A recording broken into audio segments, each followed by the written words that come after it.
It was just another humid afternoon in Atlanta, Georgia, where luxury cars zoomed past struggling neighborhoods, and forgotten souls walked alone beneath the weight of their worries. But that exact moment, on a street near Edgewood Avenue, a spark ignited in the mud. A moment so small, yet powerful enough to bloom into something the world would one day remember. Her name was Amina, 17, wearing worn-out sneakers, a faded hoodie, and a heart full of silent hope. She was running errands for the Harrington family, wealthy socialites with old money and even colder hearts. Her mother was bedridden at home in their small apartment, and her younger brother waited with an empty stomach. Clutching the grocery bag with both hands, she was desperate to return in time. Dark clouds loomed above. The air felt heavy. Her hoodie stuck to her back with sweat and fear, not fear of the storm, but fear of being late, of being screamed at again, of hearing Mrs.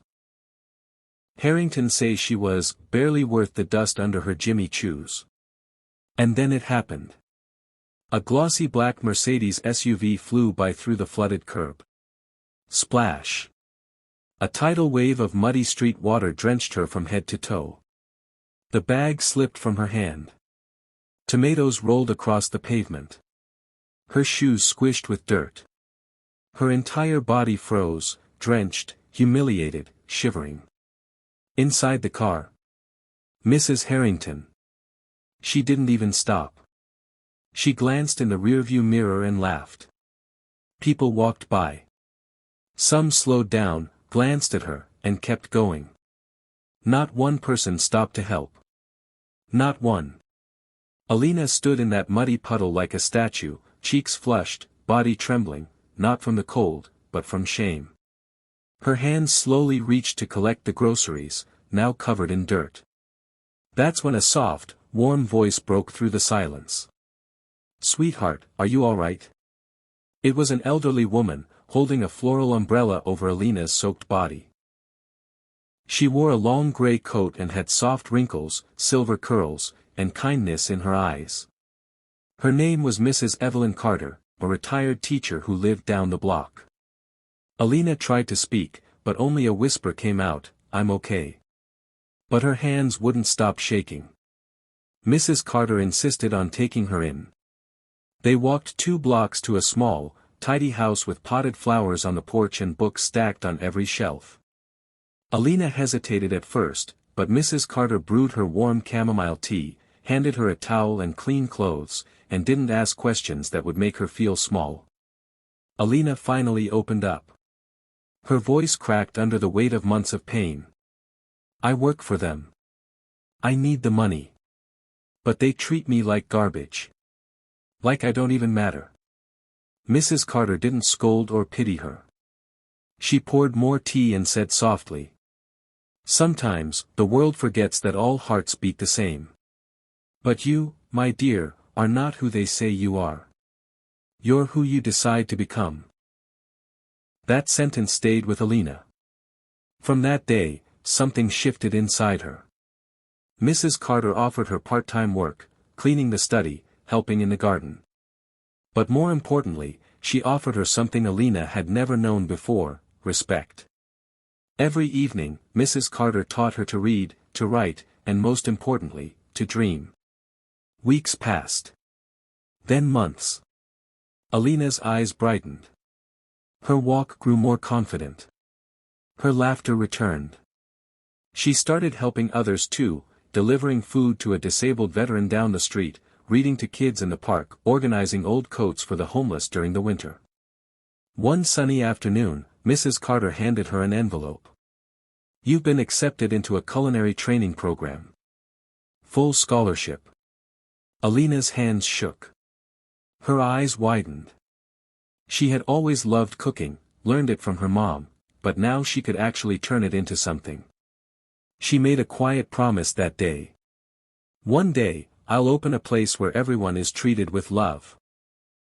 No matter what they wear or where they come from." Years passed. Alina became a certified chef. With help from a few local women and some generous mentors, she launched a tiny food cart called the Blooming Box. They served grilled cheese, soups, pastries, and dignity. Her customers ranged from janitors to corporate managers. But she greeted each one with the same line. "Thank you for letting me serve you." Her kindness became contagious. Newspapers ran stories. Social media picked it up. A nonprofit stepped in to help her grow. Eventually, she opened her dream cafe. Roses Bloom. A cozy, rose-themed cafe in the heart of Atlanta. Floral murals on the walls. Community bookshelves. Tip jars labeled, "Pay it forward." Her motto? "In every act of humility, there is honor." One calm spring morning, as Amina arranged a fresh bouquet of roses near the entrance, the bell above the door chimed. A woman entered. Designer coat, diamond earrings, but faded eyes. Mrs. Harrington. They locked eyes. Time stopped. Amina inhaled. Then smiled gently. "Welcome. Would you like a table?" Mrs. Harrington hesitated, then nodded. They sat. Tea was poured. Silence settled. Mrs. Harrington looked around at the photos on the wall, Amina at food drives, Amina teaching refugee kids how to cook, Amina smiling with her team of women who once had nothing.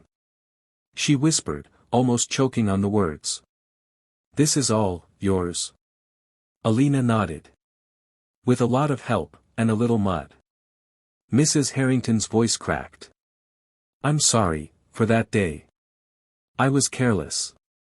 Cruel." Amina placed a fresh rose on the table and said with quiet grace. "Forgiveness is a flower. It blooms best in clean hearts." That afternoon, Amina gathered her entire team. Her staff included single mothers, young men who had aged out of foster care, formerly homeless women, all rising from pain and rejection. She introduced Mrs. Harrington. "This woman once humiliated me when I was covered in mud. But today, she came seeking forgiveness. And here, we don't just serve coffee, we serve second chances." The room went silent, then slowly erupted in applause. Mrs. Harrington stood quietly, tears slipping down her cheeks. Years later, during a TEDx talk, a young girl in the audience asked, "How did it all begin?" Amina smiled, paused, and said, "With mud on my clothes, and a stranger's umbrella." She leaned forward and added, "Kindness is never wasted. Sometimes, it takes a storm and a puddle to grow a rose." We live in a world where humiliation is often public, and kindness is rare. But no matter how cruel someone may be, no mud is strong enough to bury the human spirit. One umbrella. One hand. One kind word can transform a life. The mud may cover us for a moment, but it's also the soil where roses grow.